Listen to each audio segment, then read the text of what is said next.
لیکن عزازیل نامی ایک جن تھا جو ایک تو جن ہونے کی نسبت سے فرشتوں سے کچھ نہ کچھ مماثلت تھی، قرب تھا، دوسرے یہ علم میں، زہد میں، عبادت میں اتنا اونچا تھا، اتنا اونچا تھا، اتنا اونچا تھا کہ یہ ملائکہ ہی کے صف میں شامل ہو گیا۔ اس نے علم بغاوت بلند کر دیا۔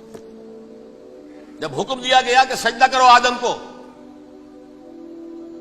اب یہ دیکھیے کس قدر یہ اہم مضمون ہے۔ آپ سوچ رہے ہیں یہ باتیں آج پہلی مرتبہ ہمیں اس طرح سنائی جا رہی ہیں، یہ باتیں تو علم میں آتی نہیں ہمارے۔ وجہ کیا ہے؟ آپ کو دلچسپی نہیں ان چیزوں سے۔ جدید تہذیب نے ان چیزوں کی اہمیت کو زیرو کر دیا۔ قرآن میں اہمیت کا کیا عالم ہے؟ 7 جگہ یہ مضمون قرآن میں آیا کہ فرشتوں کو ہم نے حکم دیا سجدہ کرو آدم کو، سب نے سجدہ کیا۔ فسجد الملائکۃ کلھم اجمعون، سارے کے سارے، کل کے کل، سب نے مل کر سجدہ کیا آدم کو، اللہ کے حکم کی فوراً تعمیل کر دی۔ الا ابلیس ابا واستکبر وکان من الکافرین، ابلیس نے نہیں کیا، انکار کیا، استکبار کیا، گھمنڈ کیا۔ اور اس کو سورہ کہف میں بیان کر دیا گیا، یہ اس لیے کہ وہ اصل میں جنات میں سے تھا، اگرچہ شامل تو تھا فرشتوں میں اس وقت۔ کانا من الجن ففسق عن امر ربہ، وہ اصل میں جنات میں سے تھا، اس وجہ سے وہ اپنے رب کے اس فیصلے کے خلاف کھڑا ہو گیا، سرکشی تھی اس میں۔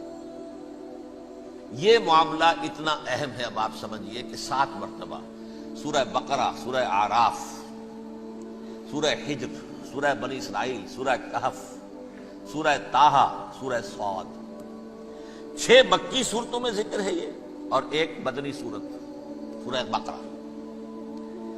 ان میں سے اکثر مقامات پر پھر جب اللہ نے کہا کہ اچھا تم نے یہ سرکشی کی ہے اور ہمارے حکم کی خلاف ورزی کی ہے تو یہاں سے نکل جاؤ، دفع ہو جاؤ، تم مردود ہو، مردود، ملعون، ان علیک لعنتی الی یوم الدین، اب تجھ پر لعنت رہے گی میری قیامت کے دن۔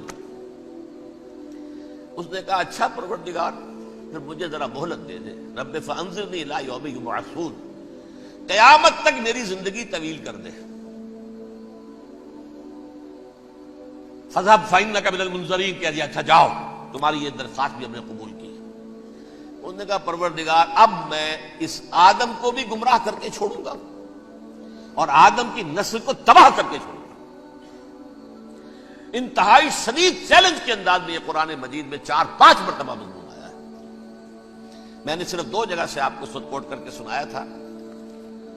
سورہ اعراف میں اللہ تعالیٰ فرماتے ہیں قالا، اس پر ابلیس نے کہا فبما اغویتنی، تو اے رب جو تو نے مجھے گمراہ کیا ہے، مجھے ذلیل کر دیا، مجھ پر فوقیت دے دی، اس کو انا خیر منہ، میں اس سے بہتر ہوں، خلقتنی من نار وخلقتہ من طین، بنایا تو نے مجھے آگ سے اور اس کو بنایا مٹی سے، پھر مجھ سے مطالبہ کہ میں سجدہ کروں، اور میں نے سجدہ نہیں کیا تو اب تو نے مجھے ملعون قرار دے دیا۔